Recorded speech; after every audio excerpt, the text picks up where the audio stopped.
बिस्मिल्लाहिर्रहमानिर्रहीम रब्बिशरह ली सदरी व यस्सिर ली अमरी वाहलुल उक़दतम मिन लिसानी यफ़क़हू क़ौली। सबसे पहले एलेगरी का मीनिंग समझ लेंगे। एलेगरी होती क्या है? एलेगरी बेसिकली एक फेरी टेल होती है, एक फिक्टिशियस स्टोरी होती है, लेकिन वो किसी सीरियस स्टोरी की बेस पे बनी हुई होती है। यानी कि ऊपर के लेवल पे तो वो हमें एक फिक्टिशियस कैरेक्टर या एक फिक्टिशियस स्टोरी लग रही होती है, जैसे अभी हमारी फेरी क्वीन है, द फेरी क्वीन, लेकिन इन रियल वर्ल्ड उसके कुछ मीनिंग होते हैं। यानी कि उसका कहीं ना कहीं, वो कहते हैं ना, बात की तय में असल बात होती है और वही असल बात होती है।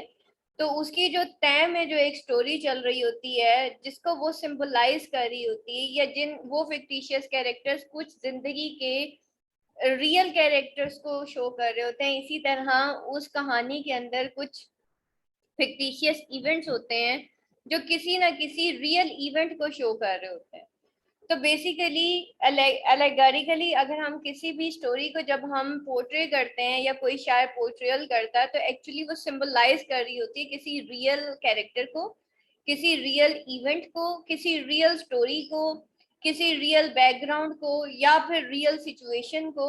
यानी कि ऊपर से सरफेस लेवल पे हमें एक फिक्टिशियस स्टोरी नजर आ रही होती है, ठीक है, एक सुपर नेचुरल मशीनरी या फिर एक ऐसी इमेजिनरी वर्ल्ड क्रिएट की जाती है, लेकिन इन रियलिटी वो किसी ना किसी सब्जेक्ट को, किसी ना किसी चीज को, किसी ना किसी रियल कैरेक्टर को, किसी रियल इवेंट को पोर्ट्रे कर रही होती है। फेरी टेल के अंदर सबसे पहले हम देखेंगे कि कौन से कैरेक्टर्स किस किस कौन से ऐसे ऐसे फिक्टिशियस कैरेक्टर्स हैं जो कि रियल कैरेक्टर्स को पोर्ट्रे कर रहे हैं। सबसे पहली बात ये कि इसके अंदर दो तरह के कैरेक्टर्स हैं। नंबर वन गुड कैरेक्टर्स है, नंबर टू बैड कैरेक्टर्स है, ठीक है। और हम देखेंगे कि वो जो गुड कैरेक्टर्स हैं जो कि फिक्टिशियस हैं, वो इन रियलिटी इंग्लैंड के कौन से रियल कैरेक्टर्स को शो करते हैं, ठीक है। इसी तरीके से बैड कैरेक्टर्स इंग्लैंड के कौन से इन रियलिटी कौन से रियल कैरेक्टर्स को शो करते हैं। नंबर थ्री, इसके अंदर जो है इंग्लैंड का बैकग्राउंड है, जो कि उस वक्त की सिचुएशन है, जो कि कैथोलिक और प्रोटेस्टेंट चर्च की है, वो साइड बाय साइड चल रही है। एक्चुअली इस दौर के अंदर ये हुआ था, जो कि जिसको हम एलिजाबेथन टाइम पीरियड कहते हैं, उसमें ये हुआ था कि जो उस दौर के, उसको कहते हैं रिफॉर्मेशन, ठीक है। उसके अंदर ये हुआ था, चर्च रिफॉर्मेशन पीरियड भी हम इसको कहते हैं। उसमें ये था कि लोगों के जहन में एक बात आ गई, उन्होंने कहा ये जो इंग्लैंड में कैथोलिक चर्च है ना, actually that is the corrupt and that these are the old superstitious believe, और वो समझते कि शायद ये जो पॉप है ये झूठा है, और ये जो बाइबलिक स्क्रिप्चर्स बता रहे हैं ये सब गलत बता रहे हैं।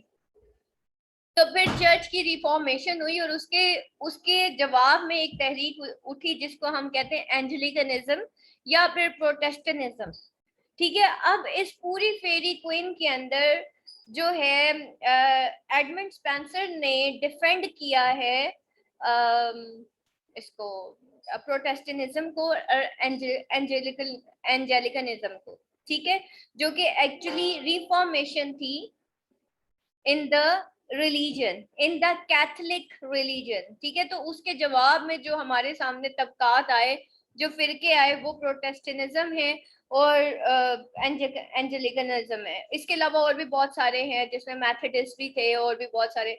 आपको पता है कि चर्च के अंदर आज भी, मैं आपको एक चीज बता दूं, जो प्रोटेस्टेंट है ना, वो मॉर्निंग में इबादत करते हैं, होता एक ही चर्च है, लेकिन प्रोटेस्टेंट्स मॉर्निंग में इबादत करते हैं, संडे के दिन जो इनकी होती है, जो इनकी प्रेयर होती है।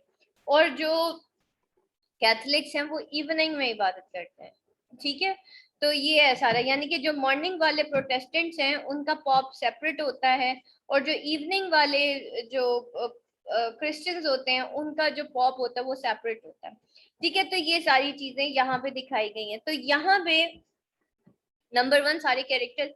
फिर इसके बाद इवेंट्स बाय इवेंट्स। इवेंट्स जो है एक्चुअली वो क्या शो कर रहे हैं, इवेंट्स तो खैर आपको पता चल जाएगा क्योंकि ये रिलीजियस एलेगरी है। Number two, that is a political allegory. Religious allegory तो मैंने आपको बता दी कि इधर इसमें ये डिस्प्यूट्स चल रहे थे इंग्लैंड में, और क्वीन एलिजाबेथ चाहती थी कि वहां पे बजाय इसके कि कैथोलिक चर्च हो, वहां पे रिफॉर्मेशन हो जाए चर्च की, और वहां पे प्रोटेस्टेंट्स जो हैं प्रोटेस्टेंटिज्म जो है वो अप्लाई कर दी जाए। नंबर 2, इसके अंदर पॉलिटिकल एलेगरी ये थी कि जो गुड कैरेक्टर्स थे उनके खिलाफ कुछ लोग कॉन्स्पिरेसीज कर रहे थे, लाइक फेरी क्वीन में, जो कि एक्चुअली क्वीन एलिजाबेथ को शो करती है, उसको भी गिराने के लिए कई लोग जो है, कई इंटरनेशनल लोग जो हैं वो उसको गिराने में जो है वो लगे हुए थे कि किसी ना किसी तरह इस फेरी क्वीन को गिराया जाए। नंबर 3, इसके अंदर क्रिश्चियन फेथ दिखाया गया। उसमें दिखाया गया कि इंसान जब फेथ के रास्ते पे चलता है तो रास्ते में उसकी कई हर्डल्स आती हैं, और फिर कोई ना कोई इंसान होता है उसको गिराने की कोशिश करता है, उसके खिलाफ हो सकता है कोई गलत इल्जाम लग जाए या उसको स्लेव बना लिया जाए या सोन, जैसा कि हमने देखा कि जो रेड क्रॉस नाइट होता है उसको स्लेव भी बनाया जाता है, उसको एक फाउंटेन में ले जाया जाता है जहाँ पे वो एक जादूगर होता है, उस पे उसके साथ जादू के साथ जो है उसको एक फाउंटेन का पानी पिला दिया जाता है, जिसकी वजह से वो जो है उसकी सारी स्ट्रेंथ खत्म हो जाती है, उसको यूना से दूर कर दिया जाता है। और जैसे ही उसकी स्ट्रेंथ खत्म होती है तो उसका एनकाउंटर होता है एक और इवल कैरेक्टर से, जो कि फिर ऑग्लियो जो है वो, ऑग्लियागो सॉरी, जो कि उसको फिर एनस्लेव कर लेता है। एंड फाइनली जो है किसी ना किसी तरह उसका फेथ रिवाइव होता है और फिर दोबारा से वो अपनी जंग के लिए, फाइनल जंग के लिए तैयार हो जाता है। तो basically that is the fight of faith with an evil. ठीक है, कि उसके अंदर कुफर और हक और कुफर की जंग दिखाई गई, और उसके अंदर दिखाया गया कि हक और कुफर की जंग में हमेशा हक ही जीतता है, कुफर हार जाता है।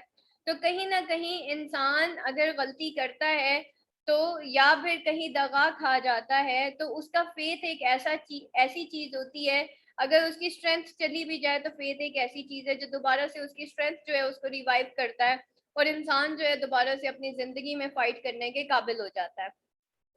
ठीक, तो ये सारी चीजें, अभी सबसे पहले मैं आपको गुड एंड बैड कैरेक्टर्स के बारे में बताऊंगी, उसके बाद मैं आपको इवेंट्स के हिसाब से जो स्टोरी है फिर उसमें एलेगरी के बारे में बताऊंगी। यहाँ पे देखें, अब ये कुछ पॉइंट्स हैं बेटा, ये आपने नोट डाउन करने हैं, ऑल्दो आपके नोट्स के अंदर हैं ये एलेगरी, लेकिन थोड़ा सा इसको पहले समझ लें, उसके बाद ये पॉइंट्स आपने एलेगरी वाले क्वेश्चन में ऐड करने हैं, और आज की जो आपकी असाइनमेंट है वो Faerie Queene as an allegory है। यहाँ पे देखें, the Faerie queen is much more, the Faerie queen is much more than just a fairy tale. Many of the characters contain historical paradoxes from Elizabethan time period in England. और बहुत से characters जो हैं वो historical paradoxes जो है वो contain करते हैं from Elizabethan time period in England. Paradox क्या होते हैं? दो ऑपोजिट सिचुएशंस को, दो ऑपोजिट मतलब पैराडॉक्स कहते हैं कंपेयर एंड कंट्रास्ट को। ठीक है, तो कंपेयर एंड कंट्रास्ट किया गया है हिस्टोरिकल इवेंट्स को, हिस्टोरिकल कैरेक्टर्स को, contain historical from Elizabethan time period in England. ठीक है, तो जो कैरेक्टर्स हैं उनके सामने पैराडॉक्सेस रखे गए, यानी कि उनके ऑपोजिटली उनको कंपेयर एंड कंट्रास्ट किया गया विद द रियल कैरेक्टर्स।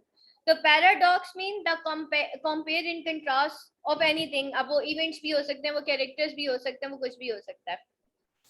हम कहते हैं इसको, हम पैराडॉक्सिकली डिफाइन करते हैं, यानी कि हम इन कंपैरिजन डिफाइन करते हैं। लिटरेरी टर्म में हम कहेंगे हम पैराडॉक्सिकली इसको डिफाइन कर रहे हैं, लेकिन हम आम इंग्लिश में बात करेंगे तो हम कहेंगे इन कंपैरिजन हम ये बात करते हैं। ठीक है, तो that is basically the comparison. तो the setting itself is an allegory to England, जो सेटिंग है वो एलेगरी टू इंग्लैंड है। यहाँ पे देखें, अ लिटिल ब्रिटिश हिस्ट्री पहले आपको बताती चलूं इसमें, और ये आपने मस्ट ऐड करना है ताकि जो रियल इवेंट्स है वो डिस्क्लोज हो सके। During Queen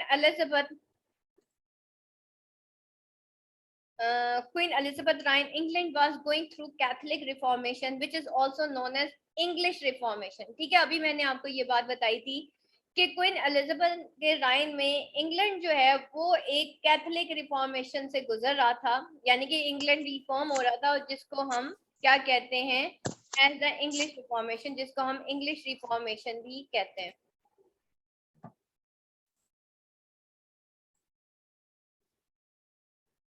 People believe the popes and Catholic Church were corrupt so they want to get away from it. ठीक है, लोग ये उनको लगता था कि ये जो पॉप्स हैं और कैथोलिक चर्च है ये करप्ट है, इस वजह से वो इनसे जान छुड़ाना चाहते थे। Instead, they wanted Protestantism and Anglicanism. Queen Elizabeth was a well-known Protestant, so she became the symbolic leader of the Catholic Reformation.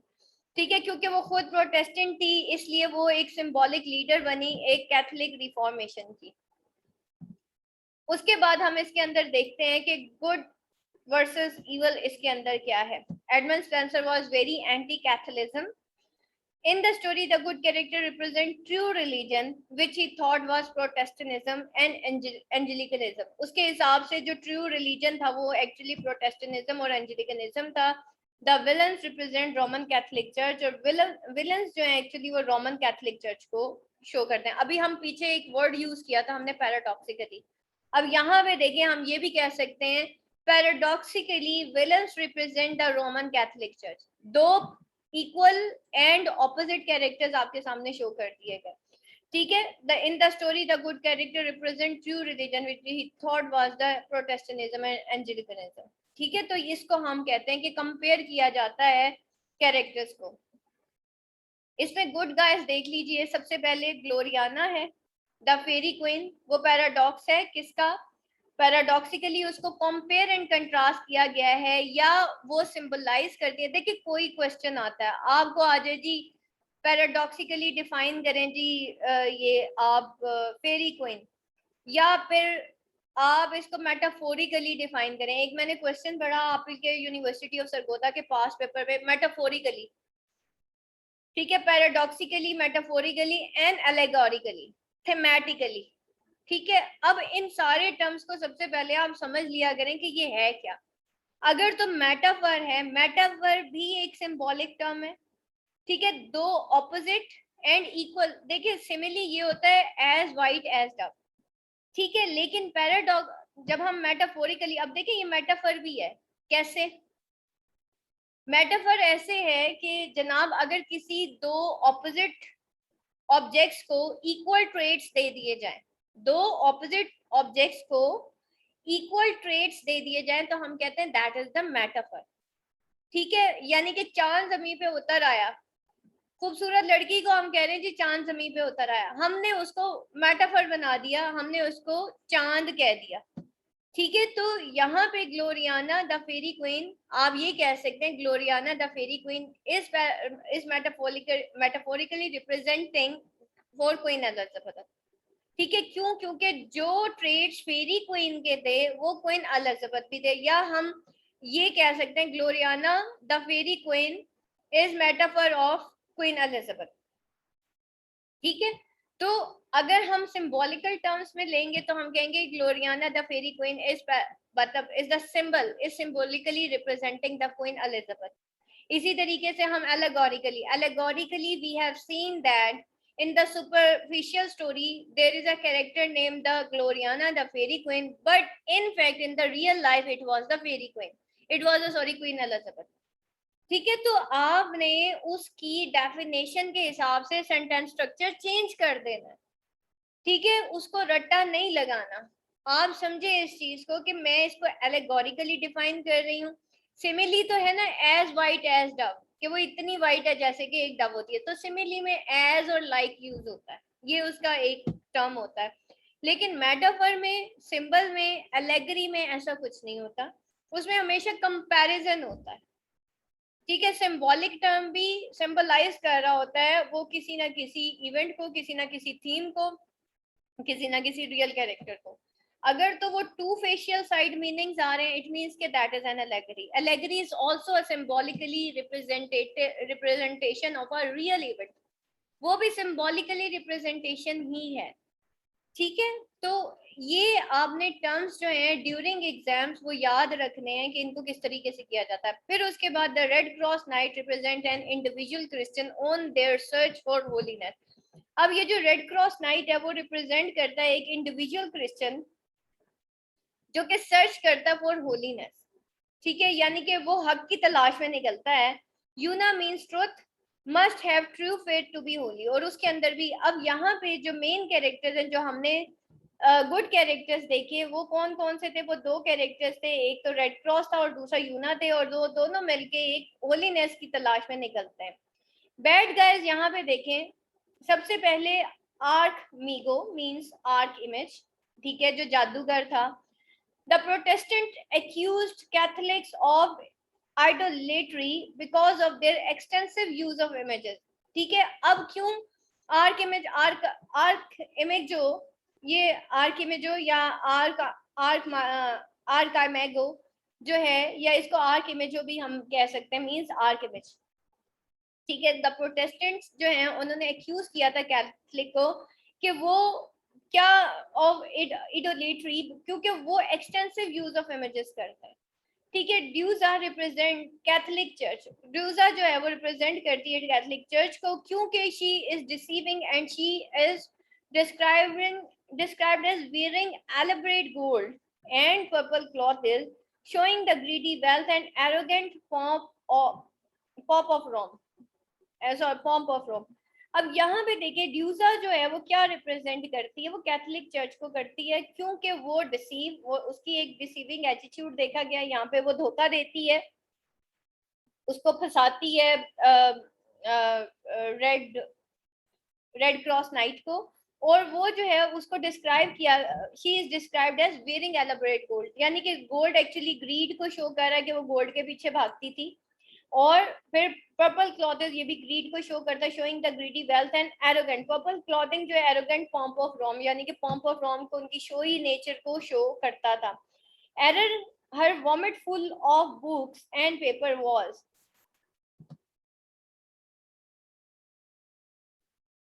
अच्छा जी, अब यहाँ पे एक क्वेश्चन रेज होता है, what do you think Edmund Spenser purpose for writing was, उसका क्या purpose for writing था? Do you think he was hoping for some type of outcome, क्या आपके ख्याल में कि वो कुछ आउटकम के इंतजार में था? पोर्ट्रेयल करें, अगर हम पोर्ट्रेयल करें कैरेक्टर्स का एलेगोरिकली तो क्या होगा, लेकिन अगर हम उनको इवेंट्स के तौर पे एलेगोरिकली देखें तो फिर क्या है? जैसे मैंने आपको स्टार्टिंग में कहा कि एलेगरी इज नॉट ओनली के रियल और फिक्टिशियस कैरेक्टर्स का कंपैरिजन होता है, यानी कि एक सुपरफिशियल मीनिंग होते हैं और एक उसका असल में जिंदगी की हकीकत से मुतालिक होती है वो कहानी, उसको कहते हैं एलेगरी, ठीक है। यानी कि उसके डीप मीनिंग्स पे पैरेलल पे वो स्टोरी चल रही होती है जो हकीकत पे मबनी है, लेकिन ऊपर जो हमें दिखाया जा रहा होता है, एक जर्नी दिखाया जा रहा होता है हीरो का, वो एक्चुअली एलेगरिकल एक जर्नी होता है जो कि हमें दिखाया जाता है। यहाँ पे देखें, Allegory and the Fairy Queen. Like this simple allegory, book one of Fairy Queen is allegorical but far more complex. सबसे पहले लेवल 1 पे ये क्या है, देखिए एलेगरी जो है नॉट ओनली एक लेवल पे डिफाइन होती है, इसको हम कई लेवल्स पे भी देख सकते हैं। जैसे मैंने कहा आपको कैरेक्टर वाइज भी देख सकते हैं, आप इसको जो है इवेंट वाइज भी देख सकते हैं। तो सबसे पहले हम देखते हैं कि लिटरल लेवल इसके क्या है, या आप वो लिटरली अगर हम इसको देखें, सुपरफिशियली हम इसको देखें, तो ये एक स्टोरी है रोमांस और एडवेंचर की, एंड दैट्स ऑल, ठीक है। अगर हम सरफेस लेवल पे देखें तो सरफेस लेवल पे हमें क्या स्टोरी नजर आ रही है, एक स्टोरी ऑफ रोमांस और एडवेंचर एंड दैट्स ऑल, और कुछ भी नहीं नजर आ रहा हमें, ठीक है। ये तो हमारा सुपरफिशियल लेवल हो गया जिसको हम लिटरल लेवल दे रहे हैं कि कहानी अगर लिखी गई है तो वो किस बेस पे लिखी गई है। नंबर 1 मोरल क्रिश्चियन एलेगरी है, abstract moral truth with truth face error. Number 2 ये हिस्टोरिकल एलेगरी है, यानी कि हिस्ट्री में religions history of 16th century England with the pope etcetera. अभी जो आपको मैंने इंग्लैंड का सारा एक कॉन्टेक्स्ट बताया है वो आपने यहाँ पे ऐड करना है कि 16th सेंचुरी इंग्लैंड में क्या हिसाब किताब था, क्यों क्वीन एलिजाबेथ जो है वो बहुत ज्यादा खिलाफ थी कैथोलिक चर्च के, और क्यों वो रिफॉर्मेशन हुई थी, ठीक है। ये यहाँ पे आपने जो हिस्टोरिकल एलेगरी है उसकी ये है। फिर उसके बाद जो बाइबलिकल एलेगरी है, biblical history of humanity with Christ Satan etcetera, the allegorical levels are not presented consistently throughout the poem. In places, Spencer focuses on only one of the allegorical levels, In other places he tries to incorporate all three allegorical levels. ठीक है, allegorical levels जो हैं वो जो है are not presented consistently throughout. In places Spencer जो है focus करता है on one of the allegorical levels. ठीक है, पहले तो Spencer फोकस प्लेस पे, ठीक है, in places Spencer on the one allegorical, in other places he tries to incorporate all three allegorical. ठीक है, अगर हम देखें तो पहले तो वो सिर्फ एक allegorical level के ऊपर जो है वो सुपरफिशियली अगर हम देखें तो एक ही एलेगोरिकल लेवल है, लेकिन अगर हम बाकी चीजों को सामने रखें तो उसमें 3 एलेगोरिकल लेवल्स के ऊपर रख के इस स्टोरी को बयान करने की कोशिश की है, जिसको हम कहेंगे मोरल और Christian allegory, historical allegory and then biblical allegory. Biblical allegory कैसे है? The fight between the Satan and the Christ. ठीक हो गया. उसके बाद जो क्रिश्चियन एलेगरी कैसे, आप सोच रहे होंगे कि भाई ये क्रिश्चियन एलेगरी और बाइबलिकल एलेगरी में क्या फर्क है. Christian allegory the moral truth, ठीक है, और विद ट्रुथ फेस एरर, यानी कि फेथ के साथ जो इंसान अपने या जैसे अभी हमने बात की कि फेथ की तलाश में वो लोग निकलते हैं. ठीक है, अच्छा जी. उसके बाद जो है यहाँ पे देखें तो मेन कैरेक्टर्स हैं. ये एक छोटा सा चार्ट बना हुआ है मेन कैरेक्टर्स का और उनके एलेगोरिकल मीनिंग्स. बेटा ये आपने ऐड करना है अपने नोट्स में, आप लोग इसको ऐड करेंगे और फिर हम आगे चलेंगे.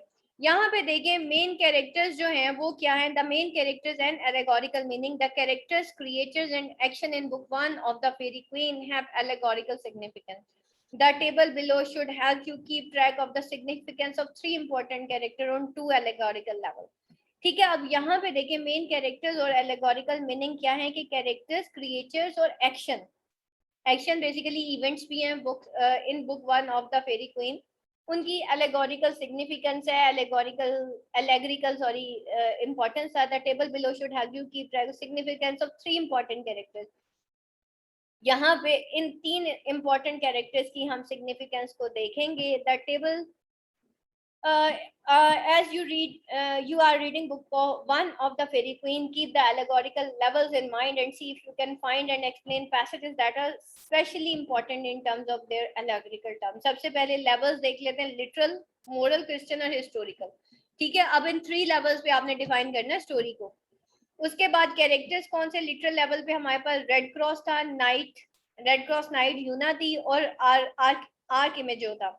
उसके बाद मोरल क्रिश्चियन जो है, मोरल या क्रिश्चियन एलेगरी इसमें देखें तो होलीनेस, अ गुड पर्सन था. रेड नाइट क्रॉस जो था और वो हिस्टोरिकल कॉन्टेक्स्ट में इंग्लैंड को शो करता है.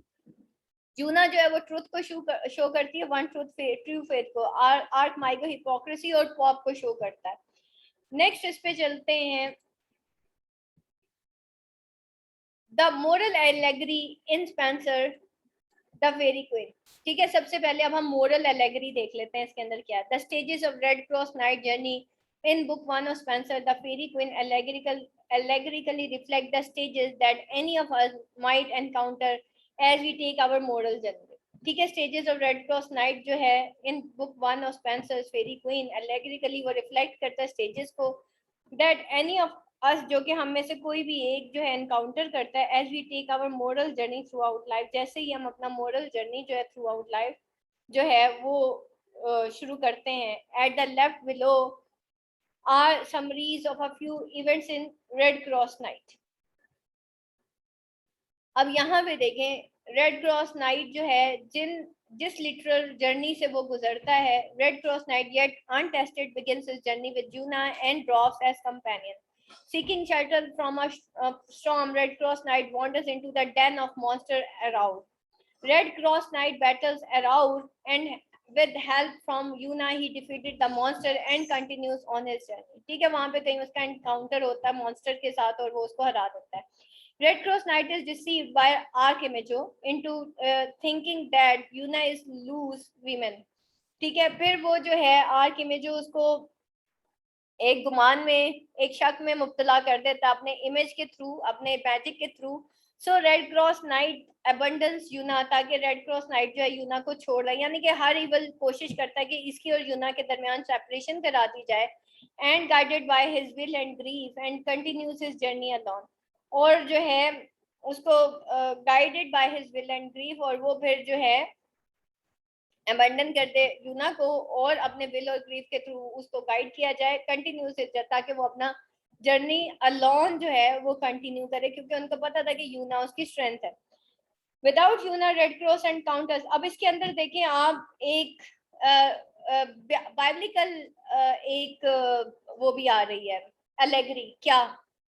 जब सैटर्न जो है जब ईव जो है वो अकेली थी, ठीक है, इन द वो जो क्या कहते हैं ईडन में, ईव अकेली थी, तो और एडम जो है वो उनके पास नहीं थे, तो क्या हुआ था, सैटर्न आया था in the form of a Spencer, मतलब वो एक अजदही के फॉर्म में आया, खूबसूरत जो है वो क्या कहना चाहिए, शाम की सूरत में आया, और उसने उसको कहा कि तुम ऐसा करो, तुम ये फल खा लो, ताकि उन दोनों की सेपरेशन कराई जा सके। Moreover, whenever Adam and Eve was alone, मतलब वो इस इंतजार में था कि ये दोनों alone तो नहीं सेपरेटेड हो, तो शैतान एक को वरगला दे। तो असल में शैतान का काम क्या था कि उसने एडम और ईव को सेपरेट करके और फिर उनको अलग अलग वरगलाना था। Same is the case here. अगर हम यहाँ पे देखें ना आर्क इमेजो, तो वो भी सैटर्न का ही रोल प्ले कर रहा है।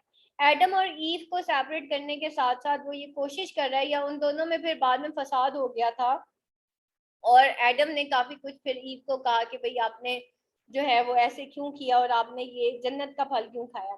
तो without Una red cross encounter सेनफॉय, ठीक है, उसको उसने अलहदा कर दिया, और वो एनकाउंटर करता है सेनफॉय के साथ। Red cross knight battle Sansfoy and kills him, उसके साथ उसकी लड़ाई होती है और वो उसको किल कर देता है। Without Una red cross knight meets Duessa, ठीक है, अब वो अबंडन जब कर देता है रेड क्रॉस नाइट यूना को, तो उसके बाद वो ड्यूजा से मिलता है, is attracted to her and continues her journey with Duessa as a companion. Duessa के साथ जब वो यूना को छोड़ देता है, तो वो ड्यूजा से मिलता है और ड्यूजा की तरफ बहुत ज्यादा अट्रैक्ट होता है, और अपना जो मतलब जर्नी है वो ड्यूजा के साथ शुरू करता है। Duessa leads Redcrosse knight into the house of pride, अब वो उसको हाउस ऑफ प्राइड में ले जाती है, where the knight is entertain by a procession of 7 deadly sin, जहाँ पे उसको एंटरटेन किया जाता है 7 डेडली सिन। यानी कि एक बुराई कई बुराइयों के दर खोल देती है। इंसान जब तकब्बुर में आ जाता है तो जो है उसकी आंखों पे पर्दा पड़ जाता है, फिर वो एक सिन की दुनिया में चला जाता है। डॉक्टर फॉस्टस के अंदर भी हमने यही पढ़ा, 7 डेडली सिंस से। Same is the case, the 7 deadly since जो है ये एक्चुअली बाइबलिकल एलेगरी है। while in the house of pride, red cross knight is challenged to fight with sense joy, the knight struggle against sense joy and finally defeats him, ठीक है, वहीं पे उसको challenge किया जाता है कि वो सेंस जॉय को जो है वो फाइट करे, और वो फिर सेंस जॉय को फाइनली डिफीट कर देता है। After facing sense Joy, red cross night is laid out of the house of pride after the dwarf help him see the darker side of it.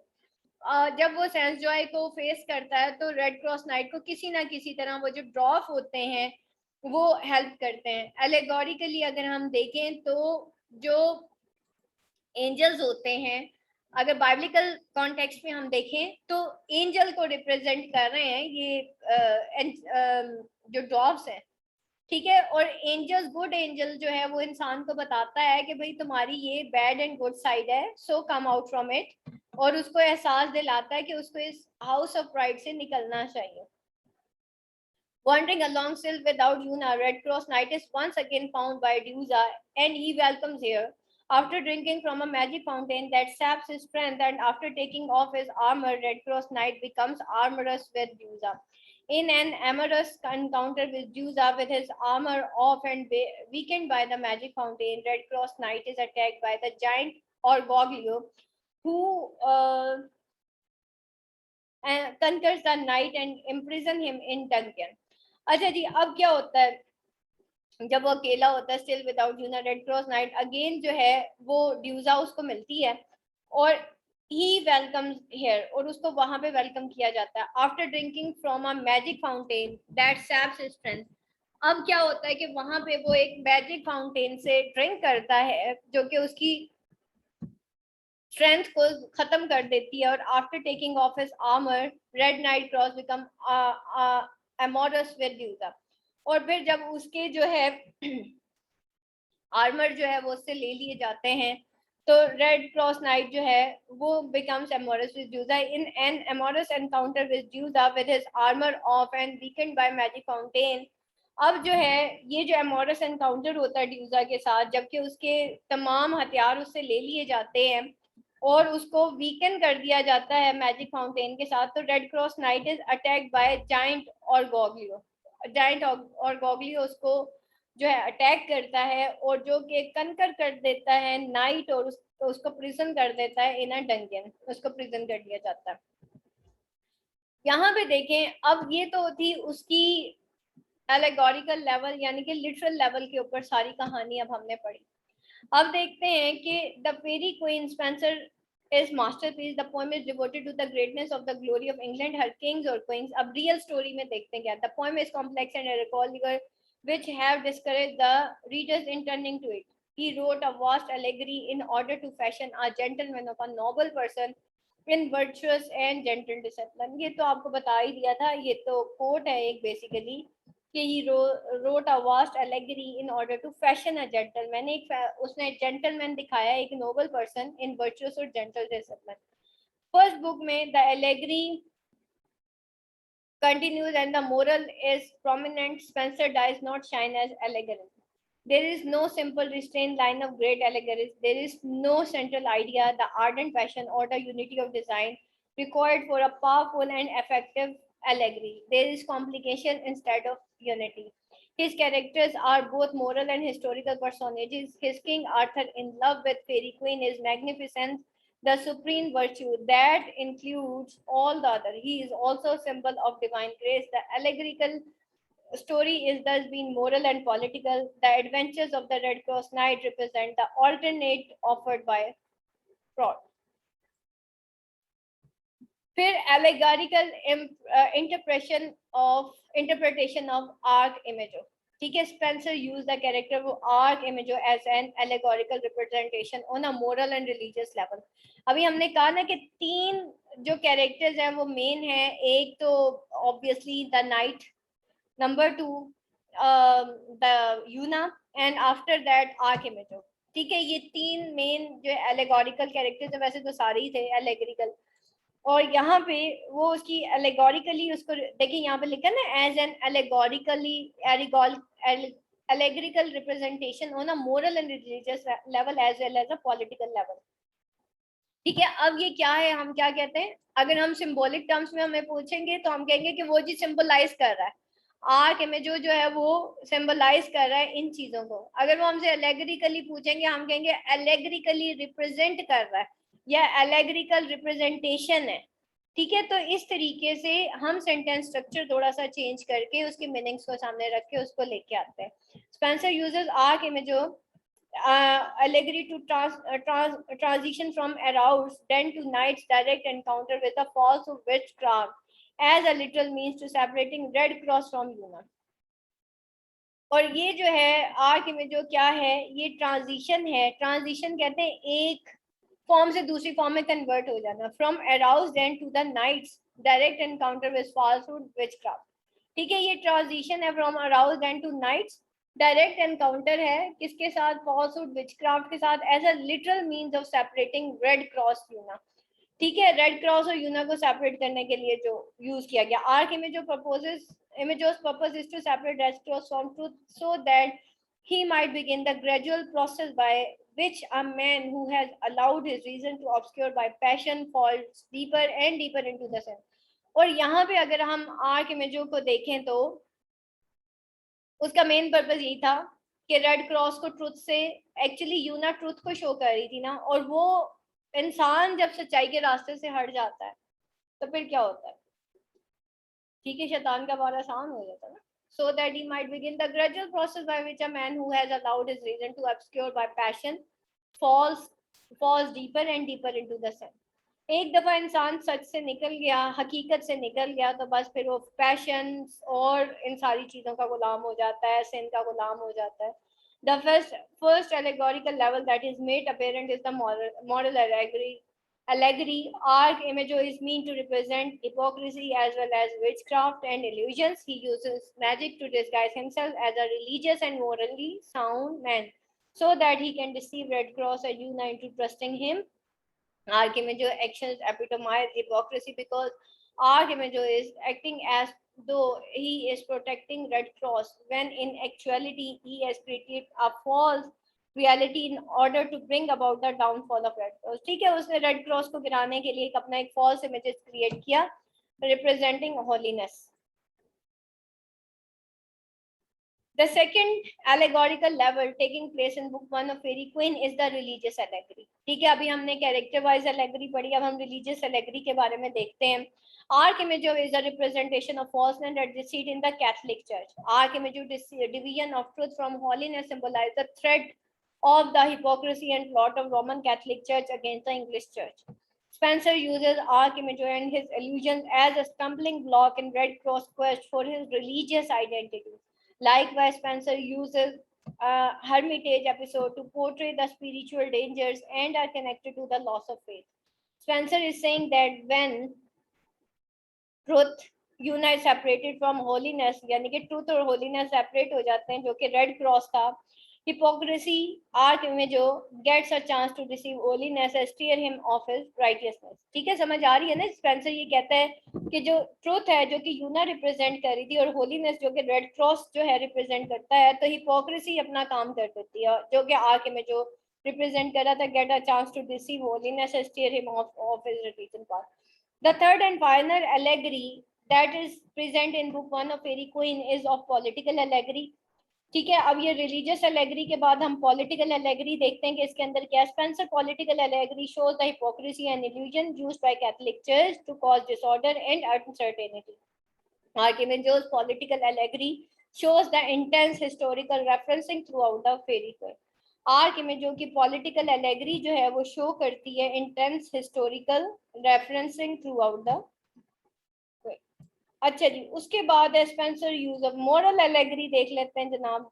Use of moral for religious political, ये अब confusion की तरफ हमारे. Clearly shows his clearly shows how he feels about Pope Clement and Catholic Church. He brings to light the hypocrisy illusions used by Catholic Church to help the government manipulates their lives as well as the lives of people of the England. वो बता manipulation होता है अपनी उंगलियों पे नचाना, अपनी सोच के मुताबिक लोगों को ढाल लेना. ठीक है, तो उनकी मैनिपुलेटिव पार्ट्स के बारे में बात कर रहा था. और मैनिपुलेशन हमेशा रॉन्ग वे में यूज होता है, किसी के माइंड को मैनिपुलेट कर देना, अपनी उंगलियों पे नचाना, उसका विजन ही चेंज कर देना, उसको रास्ते से हटा देना. ठीक है, और वो भी थ्रू इवल वेज, इवल तरीकों से, जिसको हम मैकियावेलियन भी कहते हैं, मैकियावेलियन अप्रोच. ठीक है, तो वो इंग्लैंड के लोगों को इस तरह से वहां से हटा देते थे थ्रू आर्क में जो character. Spencer reveals how anyone can appear to be religious, however their true nature is revealed by their actions. ठीक है, और उसने यहाँ पे आर्क इमेजो के थ्रू शो किया है कि लोग देखने में तो रिलीजियस होते हैं जैसा कि चर्च ने शो किया, लेकिन असल में उनकी एक्चुअल जो नेचर होती है वो जो है उनके एक्शन से पता चलती है. ठीक, ये जनाब आज आपका एलेगरी का क्वेश्चन कंप्लीट हो गया. किसी के कोई क्वेश्चन है तो बेटा मुझे बता दीजिए. Any question class. अब ये पॉइंट्स जो हैं ये आपने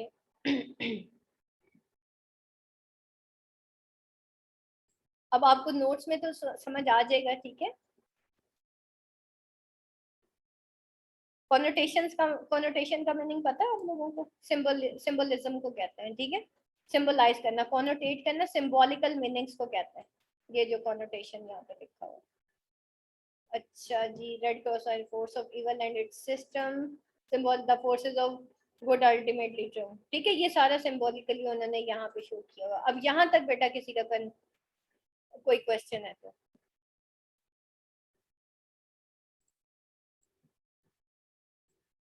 हाँ जी बेटा. हाँ जी मरियम, अनम्यूट करें बेटा माइक्स को. हाँ जी मरियम. अस्सलाम वालेकुम. वालेकुम अस्सलाम. हाँ जी मरियम, बात करें. बेटा आपकी आवाज ना वो बज रही है, असल में आवाज सही आ ही नहीं रही। हमारा आप बोलें जरा। जी मैम, आवाज आ रही है? हाँ, अब आ रही ओके मैम, मैंने ये पूछना था कि अब जैसे अगर मुझे वैसे ये एलिगरी तो क्लियर है, है। लेकिन मुझे वैसे एक जनरल चीज पूछनी थी कि अगर हम लोगों का अभी लाइक है, जैसे एग्जाम का आ गई है, डेट आ गई है, तो हमारा टेस्ट सेशन नहीं होगा, तो फिर क्या प्लान है कि हम लोग नहीं, आप लोगों इस का मंथ में आप लोगों का होगा, आप लोग परेशान। एक्चुअली बेटा मैं नहीं मैम, मुझे बताइएगा थोड़ा सा, मुझे समझ नहीं आई क्या कहा आपने। आप लोगों का मैं ट्राई करूंगी थोड़ी सी बेटा, मेरी रिपोर्ट्स फाइनल आ जाए, आप लोगों का ट्राई करूंगी। आप लोग तो वैसे ही टोटल 3 तो स्टूडेंट्स हैं कि आप लोगों का तो ले लूंगी, लेकिन मैंने जो है ना, जो बाहर के स्टूडेंट्स हैं ना बेटा, वो इस दफा मैंने नहीं लेना बस, क्योंकि ये बहुत ज्यादा काम बढ़ जाता है, तो इस वजह से। 1 मिनट। मैम मुझे समझ नहीं आई, आपने क्या कहा है कि आप टेस्ट सेशन लेंगी? बेटा होपफुली होपफुली कंफर्म नहीं है, लेकिन अच्छा। थोड़ा सा मेरा ये कंफर्म हो जाए ना रिपोर्ट्स, फिर डॉक्टर्स क्या कहते जी जी हैं बेटा, फिर मैं आपको फाइनली जी।